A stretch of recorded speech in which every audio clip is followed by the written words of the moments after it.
Hey guys, Jeff Naturally Caffeinated here. Hey, have I got a surprise for you. So, 2016 Beta 300RR Race Edition. I picked this up a couple of days ago. So, this coming June in Idaho City to be specific, there's a race there. And I don't think the cross trainer, I don't think the suspension would do well in that kind of race. The front end on the Beta cross trainer, as you know, can be a little sketchy. And I did make some modifications which made it great for what I was doing here locally on single track. But the Idaho City race is going to be a lot faster pace and there's going to be a lot more hits, and that front suspension would need some work to get me there and to be able to race safely, consistently, and then to do as well as I can. So it was going to be 2,000, just about 2,000 for the front shocks and another 1,000 for the rear shocks on the cross trainer. I wouldn't have minded doing that, but I figured I might as well just pick something up that's already ready for all that stuff. And this 300R Race Edition is there. So I picked this up from a guy local here in Utah, and he's considering taking a job in Hawaii. And I told him that if he sold me the bike, that I would take good care of it and I would make good use of it. And I'm going to do that, especially on the channel here, because we've got some things to take care of on the bike. So it's got about 115 hours on it, so low hours. It's got, I think it was just right around 1,900 miles on it. So I'm going to go through the bike.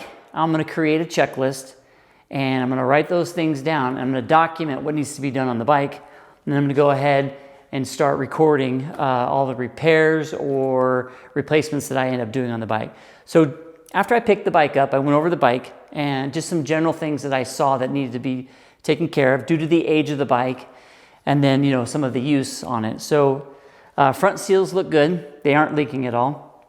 So I think I'm going to leave the front shocks alone for this riding season. I'll give it a ride. I'll use it and I'll see how it goes. But they're very clean.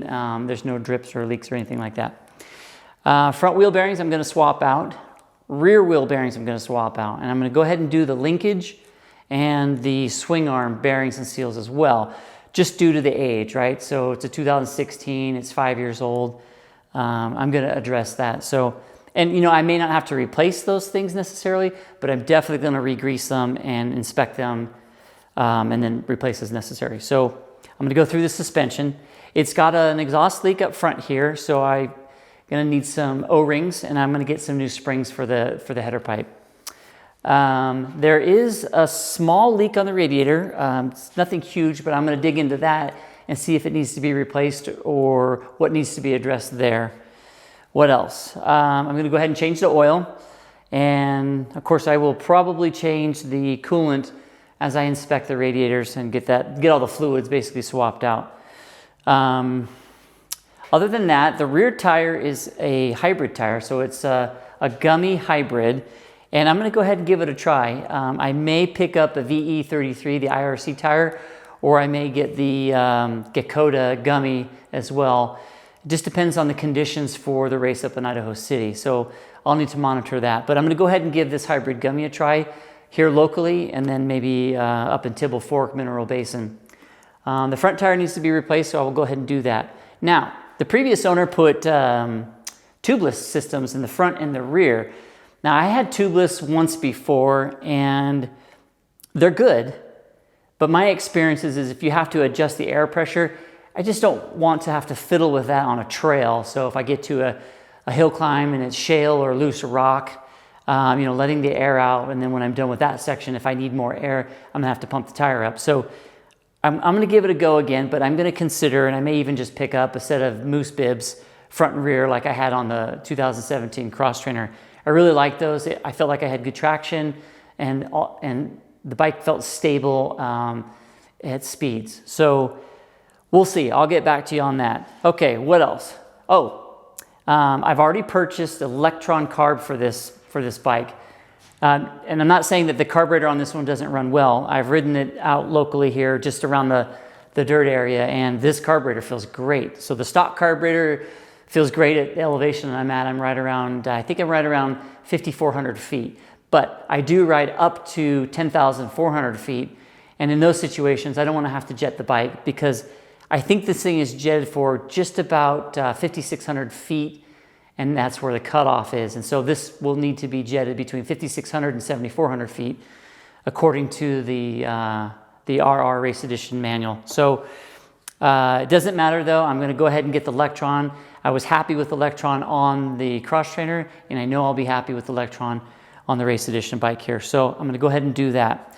I'm going to give the bike a thorough cleaning, especially when I strip it down to do the linkage and the swing arm bearings. I'll get, I'll pull the, it has an aluminum protective plate underneath there. I'll get that out, get all the frame cleaned up, get it all washed up and real nice looking here.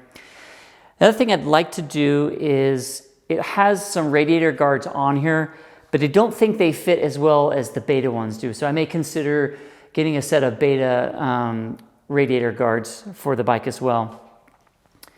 Let's see, one thing I did notice while I was riding it, the steering is not as sharp as the cross trainer was. So I've adjusted the steering stops inwards, and I'm getting a little bit better turn radius. But because the radiator guards stick out a little bit, I can't adjust those in any further because the lower triple hits the radiator guard. So that's another reason why I was considering going with the Beta rad guards. So once I figure that out, then I'll be able to I will more than likely pull the steering stops out, fill that void with some RTVs just to keep corrosion out of there, and then we'll go from there. I'm going to take the tank off and get it cleaned. And one thing I will say about this, it has a larger tank than the cross trainer. Now, I don't know if the cross trainer burned any more or less fuel than this bike does, but having a larger tank gives you a sense of security when you're doing a 4 to 6 hour ride out in the middle of nowhere. So, but I'm going to get that pulled off, get it cleaned up, and then go from there. The previous owner did put on a brand new lithium-ion battery, and I got to tell you, I'll show this to you later, but this thing is like a deck of cards. It's super thin. It's not like the standard battery as far as dimensions go. It's really thin and narrow, and it's really light. So I'm excited to have that on board. I did remove the blinker switch. If I go down, I don't want to smash that.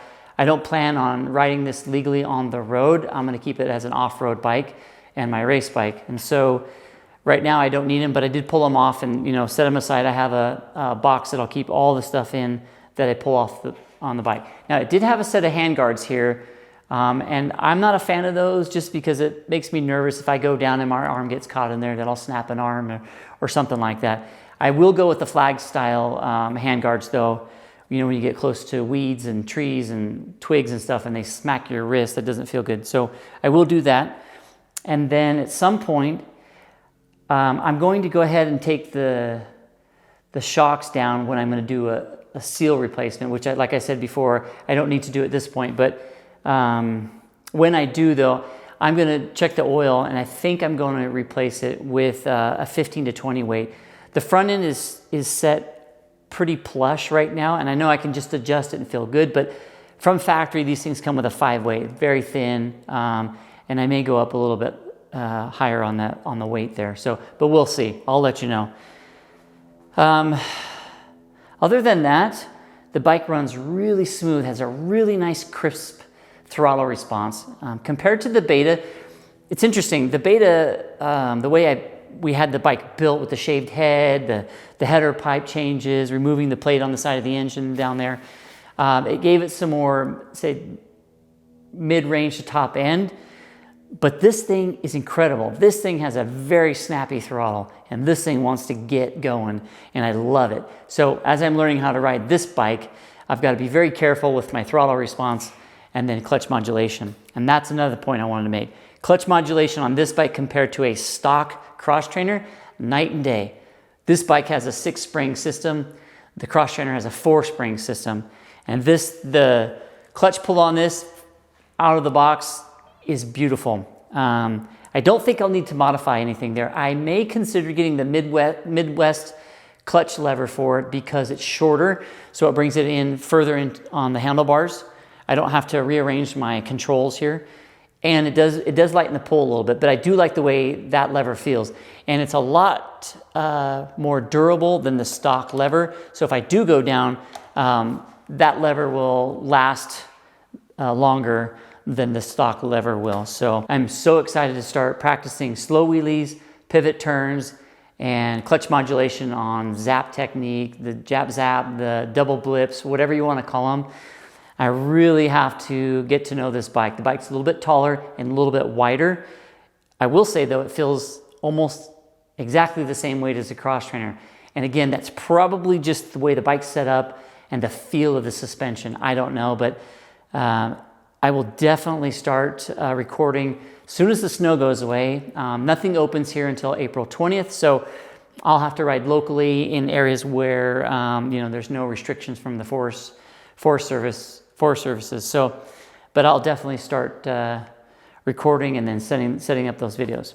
And then one last item, the rear section on this bike, like the cross trainer, there's a piece that comes above and beyond the rear tail section here, and I'm going to cut that down. I'm going to cut it down so it's flush with the rear fender, and then so you can still see the rear brake light. If I ever loop the bike or whatever, that thing grabs the ground and it just wants to tear everything off. So if I have less parts back there that could potentially rip other parts off, then I'm going to trim it down. And I did that on the cross trainer. It looked really clean. Just use a Dremel and just mark your lines and just cut it along the plastic there, and it just looks real clean. So I know it's a mud guard and it's to help prevent flicking mud up on yourself and so forth, but I'm not going to worry about that because I enjoy the mud so much. So that's it for now. I'm excited to have the 2016 Beta 300R Race Edition in my possession, and I can't wait to get started on it. We'll see you next time.